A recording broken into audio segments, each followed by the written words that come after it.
Bismillahirrahmanirrahim. Assalamualaikum warahmatullahi wabarakatuh. Berjumpa kita lagi dalam pembelajaran IPA. Semoga kalian tetap semangat walaupun belajar dari rumah dan sehat-sehat selalu. Untuk kesempatan kali ini kita masih membahas materi yang sama dengan minggu yang lalu, yaitu tentang usaha dan pesawat sederhana.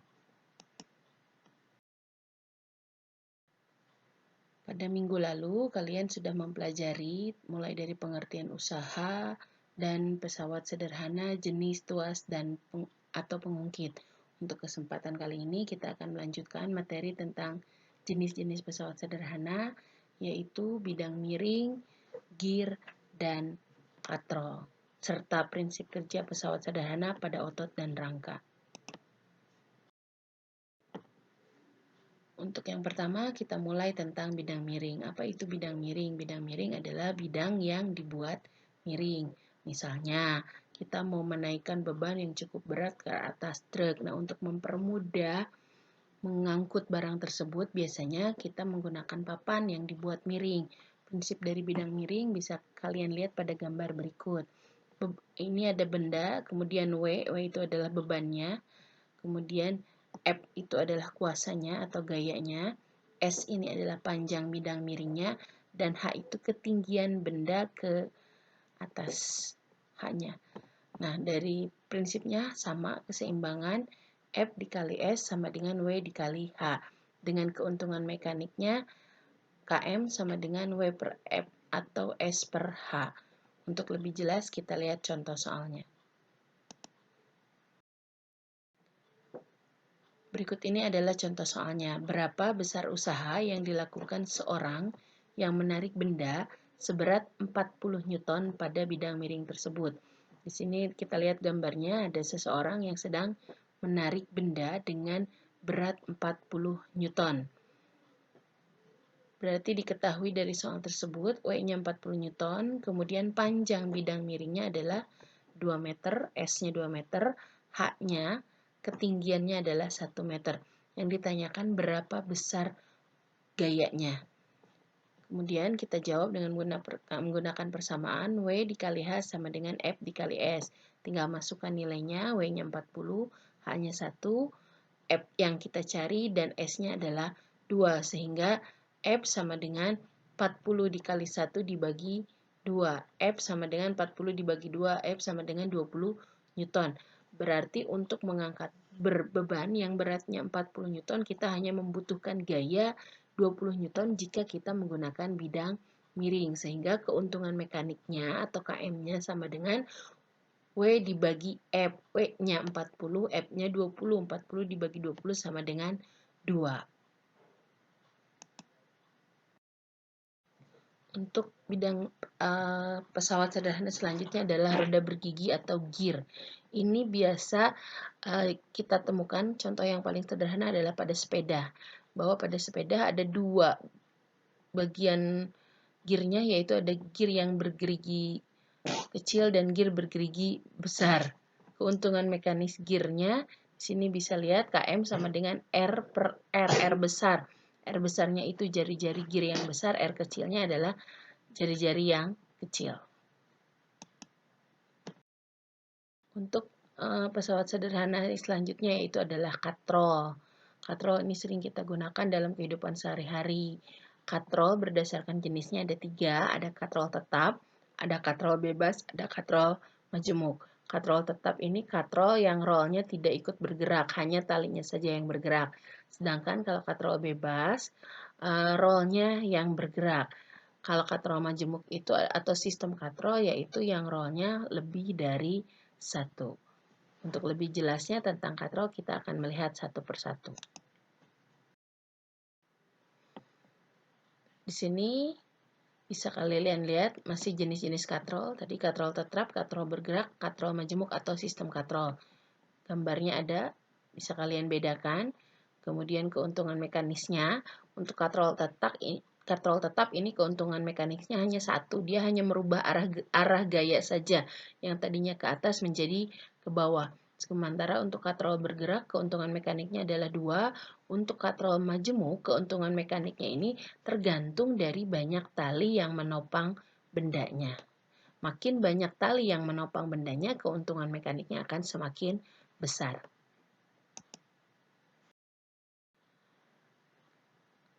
Contoh soal untuk katrol tetap. Katrol tetap ini misalnya pada timbaan sumur, pada tiang bendera, itu katrolnya katrol tetap karena rollnya tidak bergerak, hanya talinya saja yang bergerak.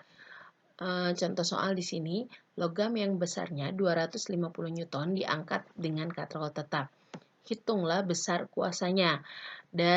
Kalau menggunakan katrol tetap berarti W-nya itu 250 Newton. Nah, yang ditanya berapa F-nya? Karena kita tahu tadi keuntungan mekaniknya 1, sebetulnya tidak usah dihitung berapa gayanya. Yang pasti karena keuntungan mekanik 1 berarti besarnya beban akan sama dengan besarnya gaya. Kalau bebannya 250 Newton, maka gaya yang dibutuhkan pun 250 Newton. Hanya arah gayanya saja yang berubah.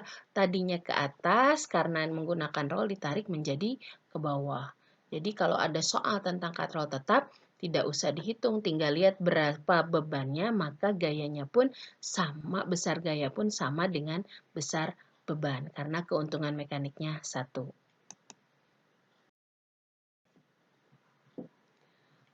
Untuk yang selanjutnya, ini adalah contoh soal untuk katrol yang bergerak. Seorang anak mengangkat beban 50 Newton menggunakan katrol bergerak atau katrol bebas. Berapa gaya angkat anak tersebut yang diperlukan untuk mengangkat beban tersebut? Dari soal tersebut diketahui W-nya adalah 50 Newton. Kita tahu bahwa keuntungan mekanik dari katrol bebas atau katrol bergerak itu 2.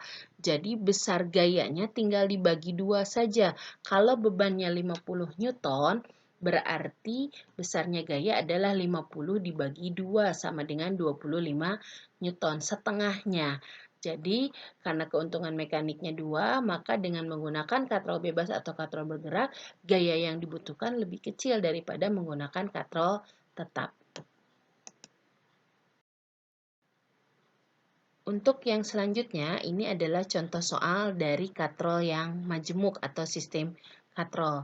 Sebuah benda yang beratnya 1200 Newton bila diangkat dengan katrol majemuk gabungan 4 katrol, hitunglah besar gaya minimum yang harus diberikan untuk menarik beban tersebut. Diketahui bebannya 120 Newton. Kita lihat di sini berapa keuntungan mekaniknya atau N-nya. Lihat jumlah tali yang menopang beban tersebut. Nah, pada gambar di sini terlihat ada 4 tali yang menopang, sehingga keuntungan mekaniknya sama dengan 4. Berapa F-nya, berapa kuasanya? Tinggal dibagi keuntungan mekanik, beban dibagi keuntungan mekanik.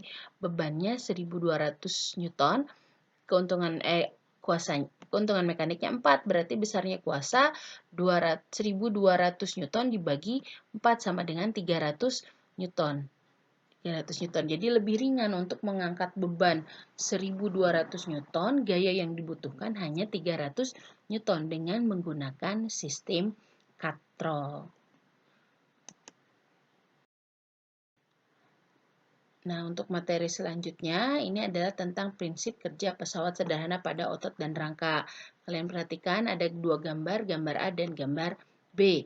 Gambar A adalah seseorang yang sedang main bulu tangkis atau badminton. Nah, pada gambar A ini, pada aktivitas tersebut menerapkan prinsip pesawat sederhana jenis pengungkit yang mengikuti pengungkit jenis 1, 2, dan 3.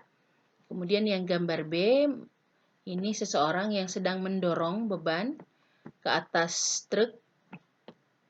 Aktivitas tersebut menerapkan prinsip pesawat sederhana yang jelas adalah bidang miring dan pengungkit. Nah, untuk lebih jelas, silakan kalian buka di buku paket tentang prinsip kerja pesawat sederhana pada otot dan rangka. Baik, untuk materi hari ini cukup sekian. Kita lanjutkan nanti pada pertemuan selanjutnya. Semoga kalian dapat memahami apa yang Ibu sampaikan hari ini. Sebagai bahan tambahan, kalian lihat di buku paket dan buku modul. Cukup sampai di sini. Thank you. Sampai berjumpa lagi di lain kesempatan. Jangan lupa like, komen, dan subscribe. Dadah!